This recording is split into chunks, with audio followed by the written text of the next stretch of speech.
Welcome back to my channel. Now that week 3 is finished, I figured it's about time to decide who the 5 worst teams in the NFL are. To start it off, the 5th worst team in the NFL is the Las Vegas Raiders.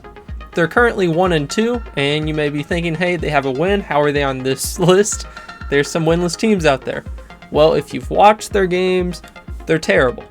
So that's one thing. And then to make it worse, their one win was a nail-biter where they barely beat the Denver Broncos. And just a little hint, you'll see the Broncos later on in this video. But beating the Broncos by 1 point does not get you any bonus points from me. So yes, they do have Devontae Adams and Max Crosby, who have both looked very good so far this season. Unfortunately, Josh Jacobs has not looked very good, largely due to their offensive line, and also he has the curse of running it a million times last year, and there's a good chance they've just kind of ran him down and he's not as good anymore. And then in the offseason, they decided to go with off-brand Derek Carr, otherwise known as Jimmy Garoppolo, who is just slightly worse at a lot of things than Derek Carr. And they've kept their terrible coach, who decided to kick a field goal when down 8 with 2 minutes to go. I think enough has been said. They are clearly one of the 5 worst teams in the NFL. The 4th worst team in the NFL is the New York Jets. I know it kind of sucks. You went into the year thinking, oh, this is our year, Super Bowl, let's go. I kind of believed in them, but Aaron Rodgers is hurt. He's not coming back no matter what he thinks he did. Whatever witch doctor he went and saw, he's not coming back this year from a torn Achilles. And Zach Wilson is absolutely terrible. So while their defense is very good, you need an offense to win. You're not going to hold a team to 0 points.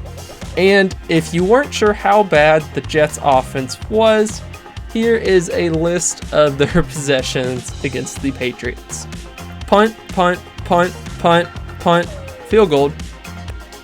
Punt, punt, punt, touchdown, safety. They didn't get a safety.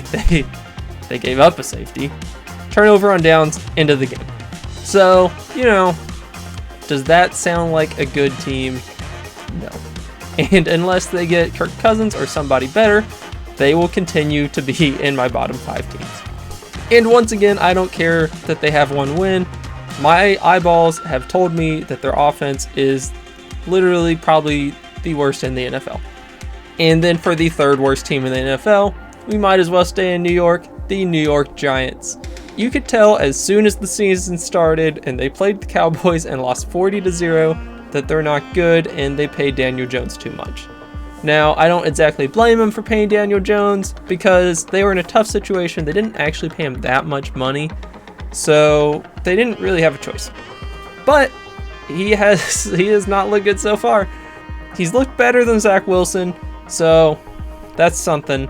But with an offensive line that's looked very bad, no real good wide receivers, a tight end who hasn't looked as good, Saquon Barkley, who's gotten hurt already.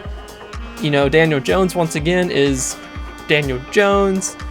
They're clearly one of the worst teams in the NFL, and I know they did beat the Falcons, but the Falcons were up big at half, and they just kind of collapsed. It is the NFL. Terrible teams can win.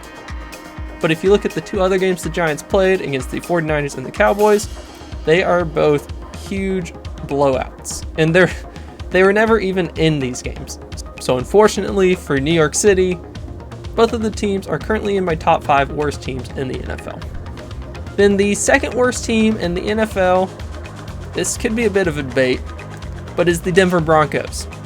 They did just lose 70-20, and that was with the Dolphins showing mercy.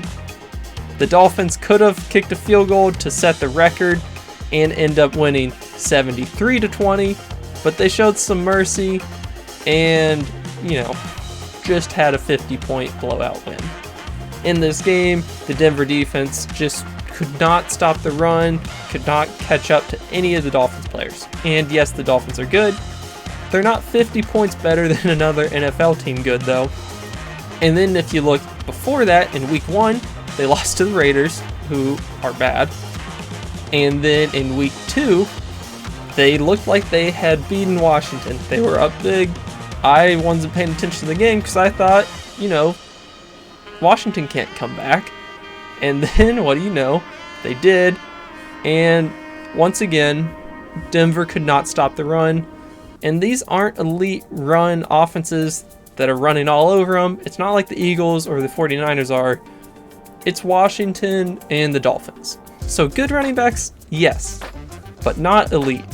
And then we combine this with all the drama of Sean Payton calling out other coaches and all this stuff, talking about how good he's going to be, how bad the team used to be, and we see they're just as bad as last year. And the one similarity really has to be Russell Wilson, who has not improved. But he's better than the quarterback on this next team.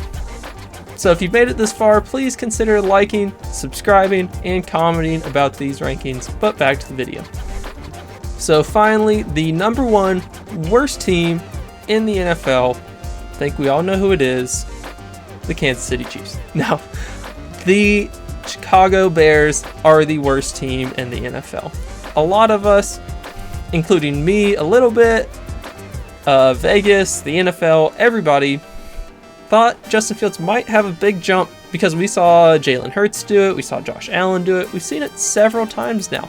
So we were thinking Justin Fields, he has a jump, the Bears are good, they got a good wide receiver, they got some linebackers, even though the roster has a bunch of holes in them.